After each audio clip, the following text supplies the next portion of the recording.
जय माता दी। प्रेम से बोलिए संतोषी माता की जय।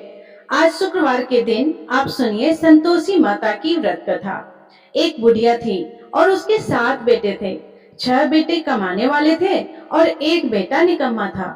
बुढ़िया माँ 6 पुत्रों की रसोई बनाती, भोजन कराती और पीछे से जो कुछ बचता वह 7वें पुत्र को दे देती।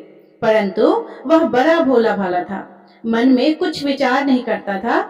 एक दिन वह अपनी बहू से बोला, देखो मेरी माता का मुझ पर कितना प्रेम है। वह बोली, क्यों नहीं, सबका जूठा बचा हुआ तुमको खिलाती है। वह बोला, ऐसा भी हो सकता है क्या?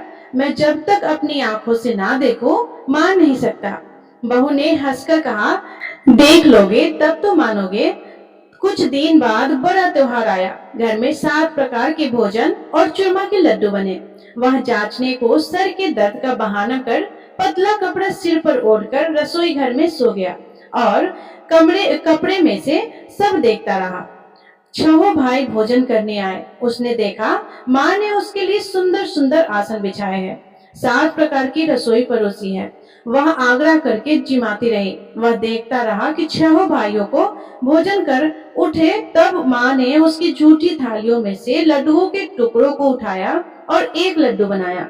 जूठन साफ करके बुढ़िया माँ ने पुकारा, उठ बेटा, 6 भाई भोजन कर गए, अब तू ही बेटा बाकी है, उठ और तू कब खाएगा?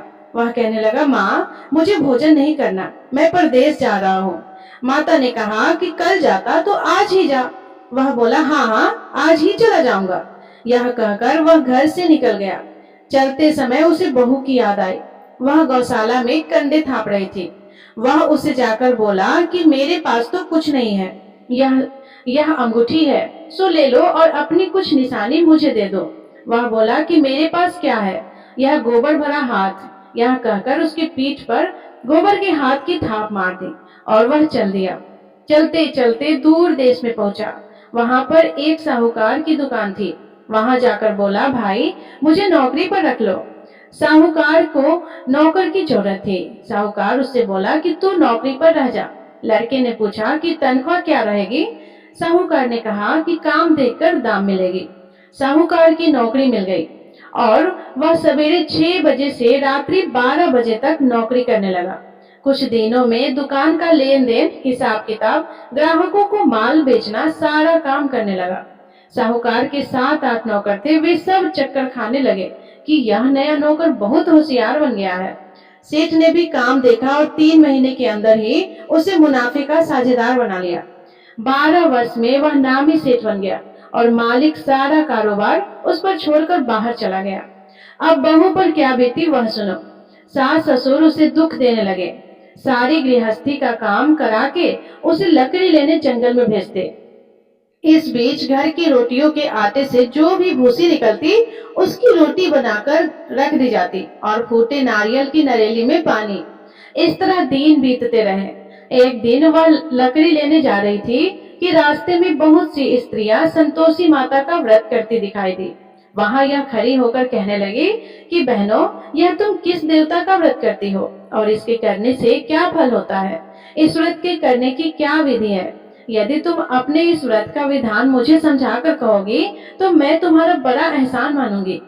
तब उसमें से एक स्त्री बोली कि सुनो, यह संतोषी माता का व्रत है। इसके करने से निर्धनता, दरिद्रता का नाश होता है, लक्ष्मी आती है, मन की चिंताएं दूर होती है, घर में सुख होने से मन को प्रसन्नता और शांति मिलती है, त्रिपुत्री को पुत्र मिलता है, प्रीतम बाहर गया हो तो शीघ्र आता है, कुंवारी कन्या को मनपसंद वर मिलता है, राजद्वार में बहुत दिनों से मुकदमा चलता हो तो वह भी खत्म हो जाता है, कलह कलेश की निवृत्ति हो, सुख शांति हो, घर में धन जमा हो, पैसा जायदाद का लाभ हो और भी मन में जो कुछ कामना हो वह सब इस संतोषी माता की कृपा से पूरी होती है।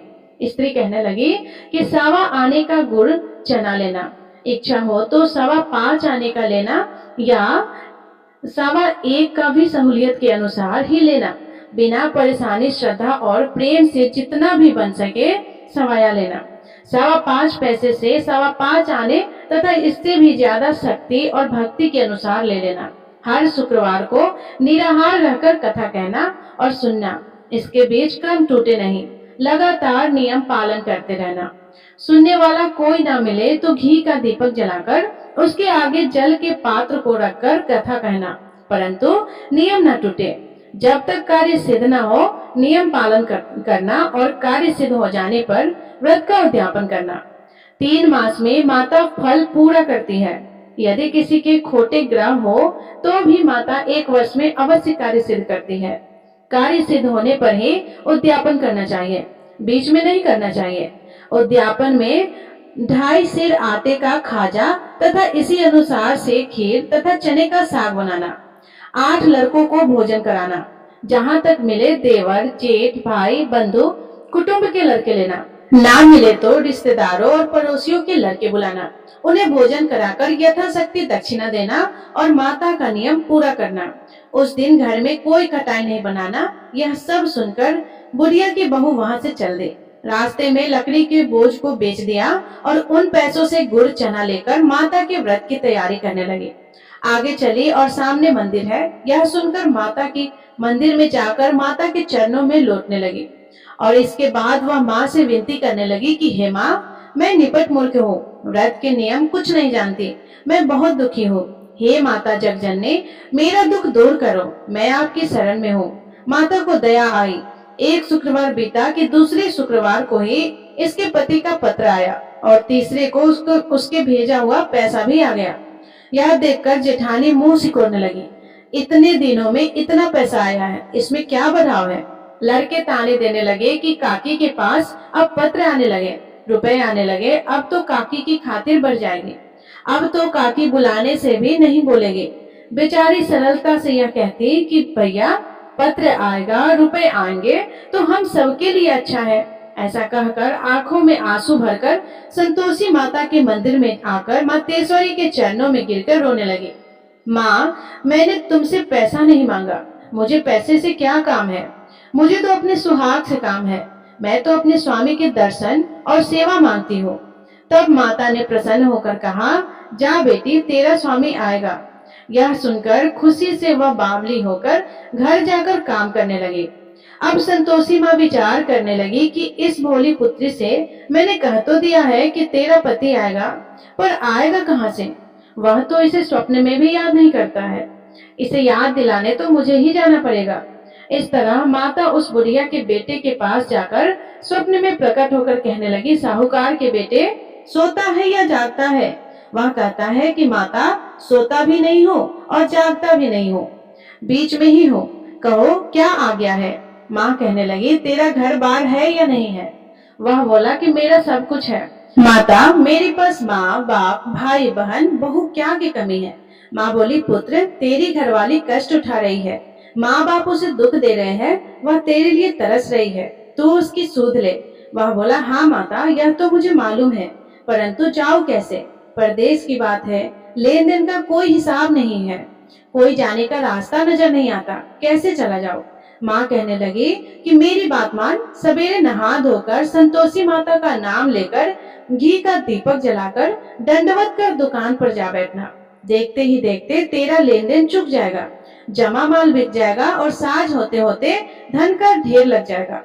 अब तो वह सवेरे बहुत जल्दी उठकर मित्र बंधुओं से अपने सपने की बात कहता। वे सब उसकी बात अनसुनी करके खिल्ली उड़ाने लगे। कहीं सपने भी सच होते हैं?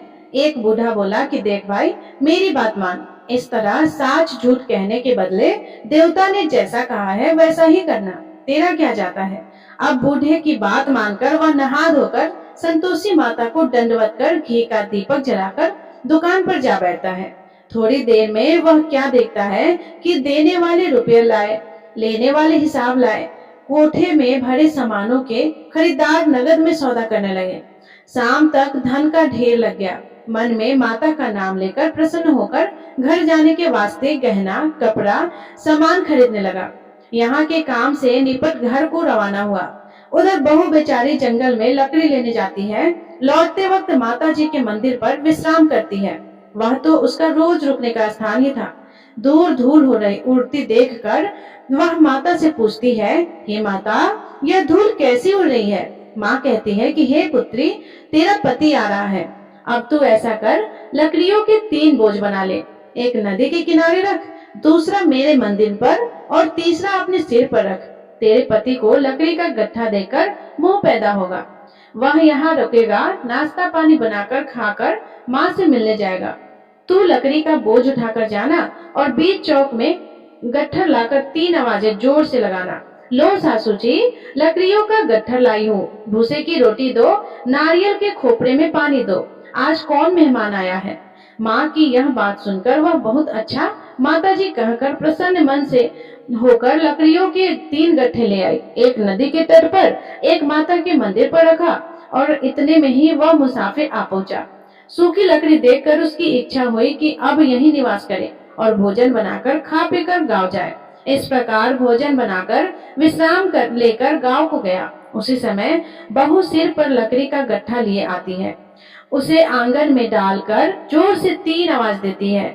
लो सासू जी, लकड़ी का गट्ठर लो, भूसे की रोटी दो, नारियल के खोपड़े में पानी दो, आज कौन आया है। यह सुनकर उसकी सास अपने दिए हुए कष्टों को भुलाने हेतु कहती है, बहू ऐसा क्यों कहती हो, तेरा मालिक ही तो आया है, बैठ मीठा भात खाकर कपड़े गहने पहन। इतने में आवाज सुनकर उसका स्वामी बाहर आता है और अंगूठी देखकर व्याकुल हो जाता है। माँ से पूछता है कि माँ यह कौन है। माँ कहती है, बेटा यह तेरी बहू है, आज 12 वर्ष हो गए, जब से गया है तब से सारे गांव में जानवर की तरह भटकती फिरती है, काम काज कर घर का कुछ नहीं करती, 4 समय आकर खा जाती है। अब तुझे देखकर भूसे की रोटी और नारियल के खोपड़े में पानी मांगती है। वह लज्जित होकर बोला, ठीक है माँ, मैंने इसे भी देखा और तुम्हें भी, अब मुझे दूसरे घर की चाबी दे दो, मैं उसमें रहूंगा। माँ बोली कि ठीक है बेटा, जैसी तेरी मर्जी। यह कहकर माँ ने चाबी का गुच्छा उसे दे दिया। उसने लेकर दूसरे कमरे को खोलकर सारा सामान जमाया और एक दिन में ही वहाँ राजा के महल जैसा ठाट बाट बन गया। अब क्या था, वह सुख भोगने लगी। इतने में अगला शुक्रवार आया। उसने अपने पति से कहा कि मुझे माता का उद्यापन करना है। उसका पति बोला कि बहुत अच्छा, कर लो, अपनी खुशी से यह भी कर लो। तुरंत ही वह उद्यापन की तैयारी करने लगी। जेठ के लड़के को भोजन के लिए कहने लगी। उसने मंजूर किया, परंतु पीछे जेठानी अपने बच्चों को सिखाती है, देखो भोजन के समय सब लोग खटाई मांगना, जिससे इसका उद्यापन पूरा न हो। लड़के खाना खाने आए, खीर पेट भर करके खाए, परंतु बात याद आते ही कहने लगे कि हमें कुछ खटाई खाने को दो, खीर खाना हमें नहीं भाता। यह देखकर अरुचि होती है। बहू कहने लगती है कि खटाई किसी को नहीं दी जाएगी, यह तो संतोषी माता का प्रसाद है। लड़के उठकर खड़े हुए और बोले, पैसे ही दे दो। बहू बोली कि बहू भोली भाली थी, कुछ जानती नहीं थी, सो उन्हें पैसे दे दी। लड़के उसी समय उठकर इमली लेकर खाने लगे। यह देखकर बहू पर माता ने कोप किया।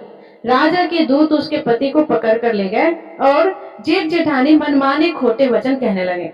लूट लूट कर धन इकट्ठा कर लाया था, सो राजा के दूत उसे पकड़ ले गए हैं।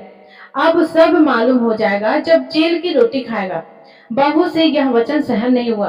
रोती रोती माता के मंदिर में गई और बोली, हे माता, तुमने यह क्या किया, हंसाकर क्यों रुलाती हो। माता बोली, पुत्री, तूने उद्यापन करके मेरा व्रत भंग किया है, इतनी जल्दी सब बातें भूल जाती हो। वह कहने लगी, माता भूली तो नहीं हो, ना कुछ अपराध किया है, मुझे तो लड़के ने भूल में डाल दिया था, मैंने भूल से उन्हें पैसे दे दिए, मुझे क्षमा करो माँ। माँ बोली कि ऐसी भी कहीं भूल होती है। वह बोली, माँ मुझे माफ कर दो, मैं फिर तुम्हारा उद्यापन करूंगी। माँ बोली, अब भूल मत करना। वह बोली कि अब भूल नहीं होगी माता, अब बताओ वे कैसे आएंगे। माँ बोली कि जा पुत्री, तेरा मालिक तुझे रास्ते में ही मिल जाएगा। वह निकली, रास्ते में पति आता मिला तो उसने पूछा कि तुम कहाँ गए थे।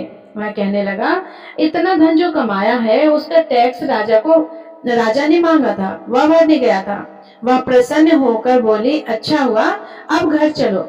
कुछ दिन बाद फिर शुक्रवार आया तो वह बोली, मुझे माता का उद्यापन करना है। पति ने कहा कि कर लो।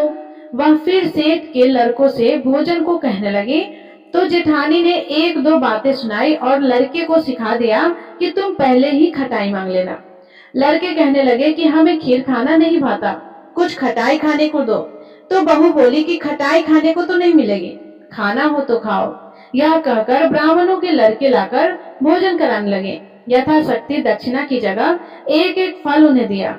इससे संतोषी माता प्रसन्न हुई। माता की कृपा होते ही 9वें मास उसको चंद्रमा के समान सुंदर पुत्र प्राप्त हुआ। वह पुत्र को लेकर प्रतिदिन माता जी के मंदिर को जाने लगे। माँ ने सोचा कि यह रोज आती है, आज क्यों न मैं इसके घर चलूं, इसका आसरा देखूं तो सही। यह विचार कर माता ने भयानक रूप बनाया। गुड़ और चने से सना मुख, ऊपर से सूर्य के समान होठ, उस पर मक्खियां भिनभिना रही थी।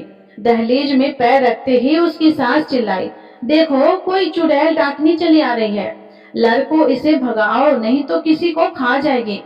लड़के डरने लगे, चिल्लाकर खिड़की बंद करने लगे। बहू रोशनदान में से देख रही थी। प्रसन्नता से पगली होकर चिल्लाने लगी कि आज मेरी माता मेरे घर आई है। यह कहकर बच्चे को दूध पिलाने से हट जाती है। इतने में सास का क्रोध फूट पड़ा। वह बोली कि इसे देखकर कैसे उतावली हुई हो, जैसे जो बच्चे को पटक दिया है। इतने में माँ के प्रताप से जहाँ देखो वहाँ लड़के ही लड़के नजर आने लगे। बहू बोली कि माँ जी, मैं जिन माता का व्रत करती हूँ, यह वह संतोषी माता है। इतना कहकर झट से सारे घर के किवाड़ खोल देती है और सबने माता के चरण पकड़ लिए और विनती कर कहने लगे, हे माता, हम मूर्ख है, अज्ञानी है, तुम्हारे व्रत की विधि हम नहीं जानते। तुम्हारा व्रत भंग करके हमने बहुत बड़ा अपराध किया है। हे माता, बहू को जैसा फल दिया वैसा सबको देना। जो भी यह कथा पढ़ेगा या सुनेगा उसके सभी मनोरथ को पूर्ण करना। प्रेम से बोलिए संतोषी माता की जय।